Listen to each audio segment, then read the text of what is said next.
Hi, we are going through Exodus, and you may have remembered the last time we were talking. We had just got to the point where the Passover feast was eaten, and the Israelites were getting ready to get going.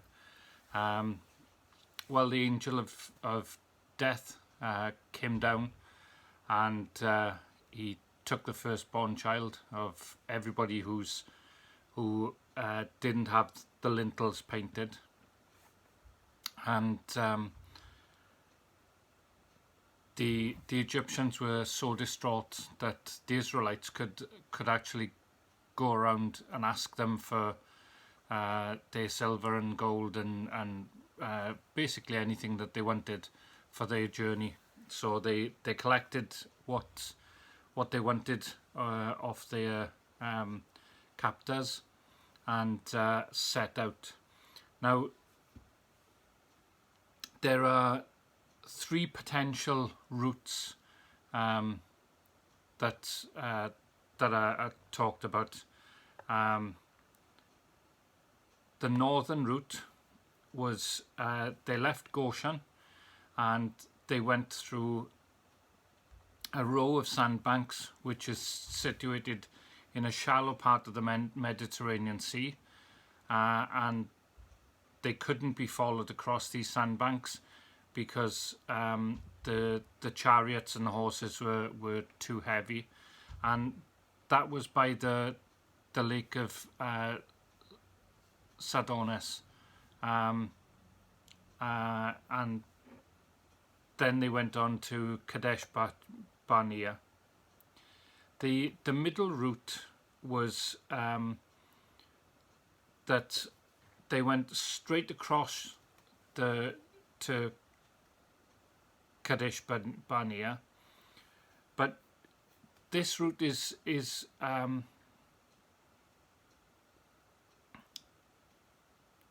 very controversial for a couple of reasons. One is there's no real sea for them to cross, and the other reason is because there was a line of fortresses roughly where the Suez Canal is today, and the Egyptians had a very strong defensive line here against attack from the east, and they would have had to, the Israelites would have had to have gone through that defensive line, which tends to be unlikely. And then you have the southern route, and the third route, the southern route, was to take them through the Reed Sea and down via Mara and Elim and to Mount Sinai, which is where Moses had lived when he was in his wilderness years, and he knew this country very well. He had been a shepherd there for 40 years, and Jebel Musa, as the mountain is called today, is long traditionally been where Moses received the Ten Commandments. Now I'm going to show you a map to give you an idea whereabouts these places are, but I'll put a copy of this map in the comments below, and it's in rather a big book, as you can see. That was the northern route. This was the middle route, and that was the route of the Red Sea, and you come down here to Mount Sinai. And back in the day, those two, that lake and this sea, were joined together, and that was called the Reed Sea.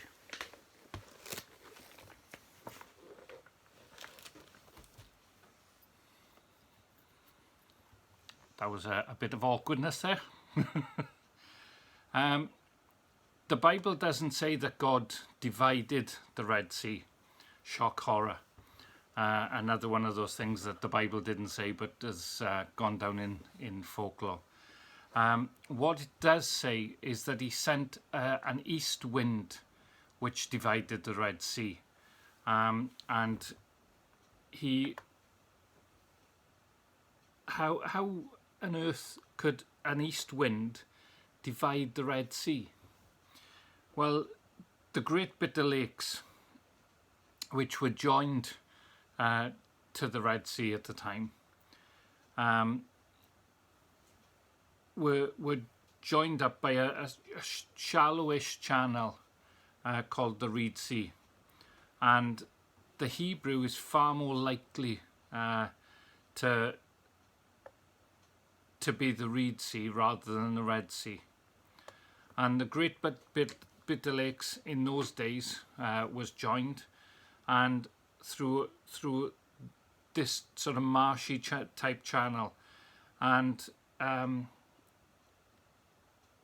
the fortified line came right the way down to the edge of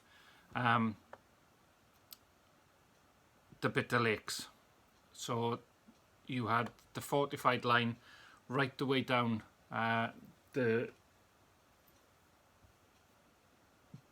from one sea to the lakes.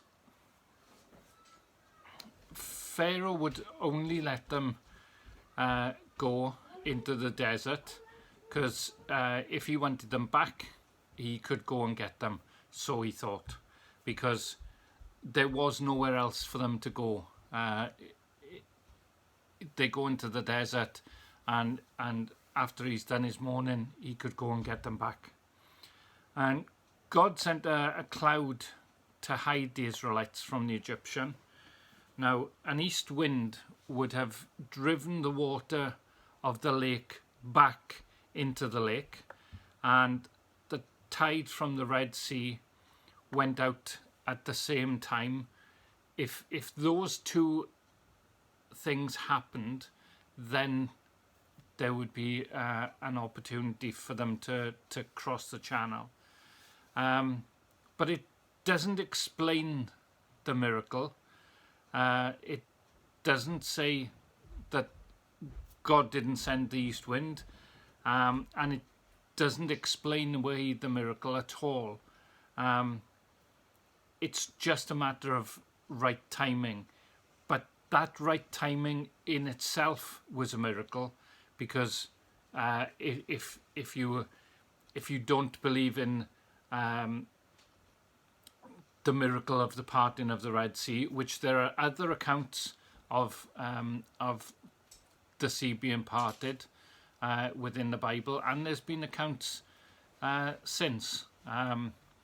There are accounts up to reasonably modern days when in some of the revivals in various countries, and the revivalists have been forced into a bottleneck, and there's only the sea to go, and they've prayed, and the sea has been split. So even if you're not a person that believes in miracles such as the parting of the Red Sea, and that can be explained away, not explained away, explained in a way that that is satisfactory to you, it would still have been a miracle for these two things to happen at exactly the right time for the Israelites to make the journey across. And on a normal tidal basis, it wouldn't have necessarily been enough for just the tide to go out and the wind blow for maybe 100 people to go through, or a couple of hundred people to go through, but for 2 million people and their animals and carts and everything, it's very, very unlikely. at the very least, it's a miracle of coincidence. But in the Bible, we know there are no coincidences, there's only providence. If you look at the aerial, an aerial photo of the area now, you can see where the Reed Sea was and how it's dried up now. By travelling this way, they avoided the fortified line. And the striking fact about this crossing of the Reed Sea, or the Red Sea, is that it happened on the third day after Passover. On the third day after the Passover lamb was killed, their liberation came. So it's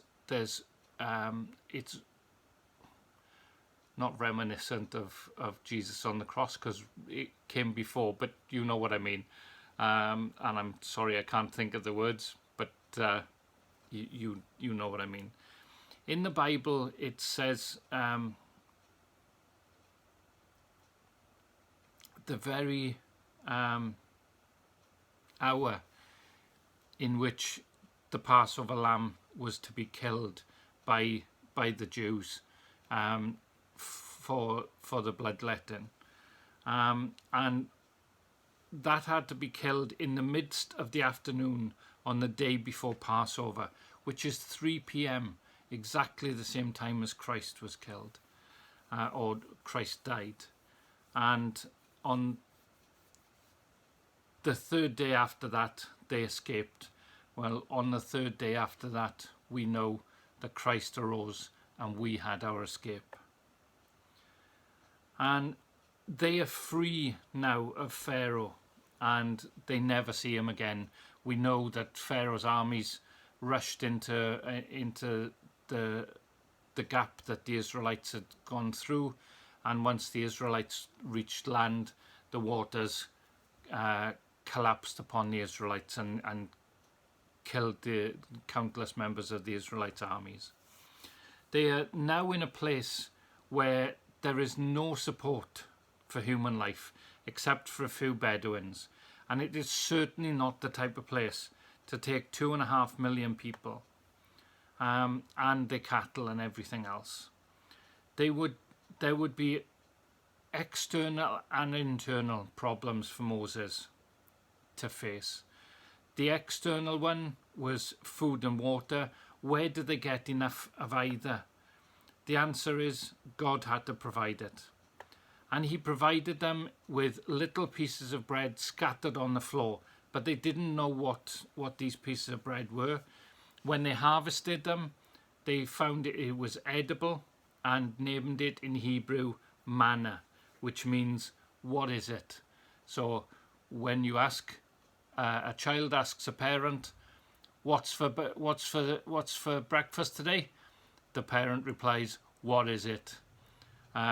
Rather an odd title. Manna sounds lovely and ethereal in our language, but in the Hebrew language it just basically meant, what is it? And they lived on this manna for 40 years, and it was literally bread from heaven. That's a good place for the Welsh to start, but enough of that. Then they complained bitterly that they weren't getting any meat. They were used to a high protein diet in Egypt. They had to be reasonably well fed because they were constantly doing work, and never complained to God because God sent them so many quails that they were lying 1.5 meters deep on the floor, 1.5 meters deep in quails. And then they ate quail until they were sick. So don't complain to God. He might give you exactly what you want. What about the water? Well, they had a real problem with water. When the water was bad, such as in Mara, God made it drinkable. And then at Elim, the water was good, so they could drink it there. But they would have needed 2 million gallons a day to quench everybody's thirst and give enough water for people and animals. And later they would get water from a rock, the reservoir of the rock. And also their shoes never wore out, which in that land I'm told is a major miracle, because shoe leather tends to wear out, but their shoes never wore out. For 40 years they had the same shoes. Most of the teenagers these days can't go for 6 months with the same pair of shoes. They've got to have the newest brands, but these guys lasted for 40 years with exactly the same pair of shoes. No asking for Air Jordans or Nikes there. Can you imagine that number of people camping together? It's bad enough when there's a couple of different families camping together, in terms of squabbling and fighting, but when you've got 2.5 million people camping together, there must have been an awful lot of foods. It's no wonder that the biggest problem that Moses had were disputes between the people, and he had to be a judge and jury sort of thing to all of them, and they all came to him with their problems. Now Moses' father-in-law was a good deal more sensible than Moses, and he told Moses to delegate. So Moses delegated, and he appointed 70 elders, and they went on from there. But funnily enough, Moses' father-in-law was not one of God's people. So it just shows you that God can use anybody to tell us his bidding. But we've got to be careful with that. The next thing that comes about is the 10 Commandments. Darling, could you get me a drink? Now you often see in pictures that Moses walking down the mountain with the 2 tablets, and there's 5 and 5, 5 on one side, 5 on the other, or 4 on one side and 6 on the other. And it wasn't like that. They were written 10 on each side. Now you may be thinking, but that's 20. No, 1 copy was for the people and 1 copy was for God. You understand now why there should be 2 copies and why there should be 2 tablets. Because there should be 2 copies, 1 for each party, because this was a covenant, but God wrote both sides of this covenant, because this was a covenant with God, which said this is how you were to live. And the people had one side to bear their side out, and God had another. And he gave them 3 legal collections. He gave them the 10 Commandments, or the Decalogue. Fancy word for saying the 10 Commandments. The Book of the Covenant, which we find in chapters 20 to 23. And then there's another book of laws in chapters 25 to 31 to 32, which are the laws of worship. And these all make up the laws of Moses. And there were more laws in the book of Deuteronomy.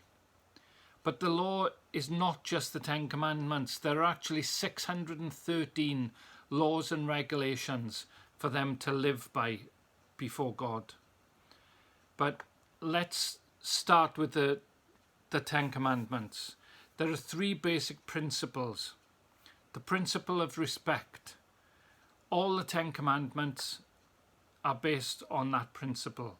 Respect for God, respect for his name, respect for his day, respect for his people, respect for family life, respect for father and mother, respect for life itself, respect for marriage, respect for other people's property, and respect for people's reputation. A healthy, holy society is built on respect. And we can see in our society what happens when respect disappears. But God's law is based on respect.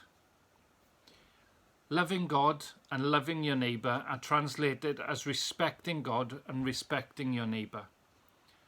And loss of respect for God leads you into idolatry, and loss of respect for humanity leads you into immorality and injustice. And we're seeing that constantly in our news today.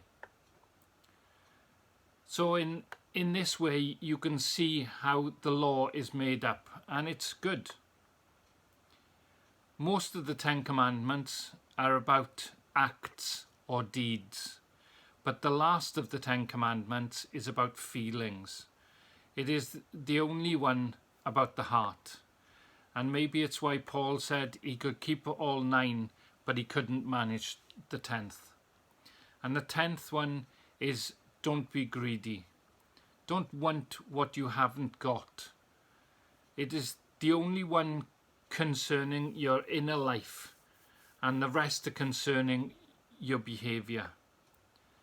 There's a principle to do with these 10, which Jewish boys and girls learn on their fingers. If you break one, you've broken them all, because they belong together like a necklace or a ring. It's a perpetual circle. They're not 10 separate commandments, but they are the law. It's like taking individual sections of a chain and taking them individually, or putting the chain together and taking the chain as one. If you break one, you've broken the lot. It's spoilt. It's never the same if you take a chunk out of a ring or a piece out of a necklace. It's spoilt. It's in pieces if you've broken it at any point. Respect is a whole thing. You either respect or you don't. And you show or not when you break one. The second principle is responsibility. We are brought up to believe that people are not responsible for their actions, even down to saying the wickedness is down to a gene. This type of thinking rids us of responsibility, or it gives us a get-out clause, and makes us not responsible for the actions that we do. The law of God says you are responsible, you are accountable, and you have chosen to break these laws. Just like we choose to be offended, we don't get offended on an involuntary basis. We choose to be offended. We choose to take offence at something somebody has said. And if we choose not to take offence at somebody, then that is our choice. But it is not an involuntary reaction.